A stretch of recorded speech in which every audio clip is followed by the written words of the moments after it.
Hello friends, welcome back to my channel Shri YouTube express. Today video వచ్చేసి బియ్యం రవ్వతో ఊతప్పం. దీనినే దిబ్బరొట్టి అని కూడా అంటారు. ఎంతో క్రిస్పీగా క్రంచీగా ఉంటుంది ఈ ఊతప్పం. అండ్ చేయడం కూడా చాలా ఈజీ. ఇది అమ్మమ్మల కాలం నాటి టిఫిన్ అని అయితే చెప్పొచ్చు. సరే, ఈ ఊతప్పం ఎలా చేయాలో చూసేద్దాం పదండి. ముందుగా 4 గంటల పాటు నానబెట్టుకున్న 1 కప్పు మినపప్పుని శుభ్రంగా క్లీన్ చేసుకొని మిక్సీ జార్లో వేసుకొని పిండి రెడీ చేసుకోవాలి. ఇప్పుడు 1 కప్పు మినపప్పుకి 2 కప్పుల బియ్యం రవ్వని తీసుకొని ఒకసారి వాటర్తో క్లీన్ చేసుకొని పిండిలో వేసుకొని కలిపేసుకోవాలి.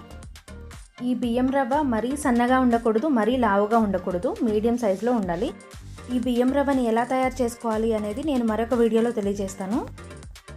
ఇలా తయారు చేసుకున్న పిండిని నైట్ అంతా ఫర్మెంట్ అవ్వనివ్వాలి. వెంటనే వేస్తే ఊతప్పం గట్టిగా వస్తుంది.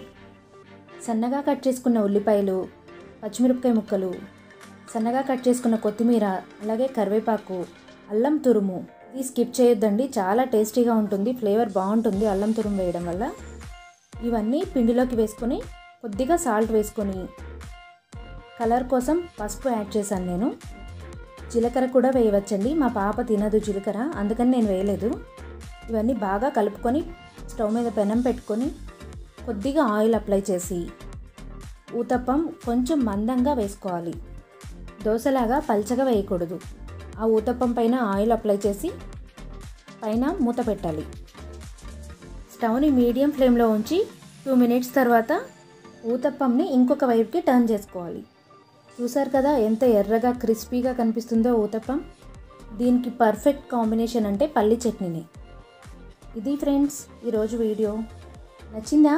నచ్చితే లైక్ చేయండి, షేర్ చేయండి, సబ్స్క్రైబ్ చేయడం మాత్రం మర్చిపోకండి. Thanks for watching.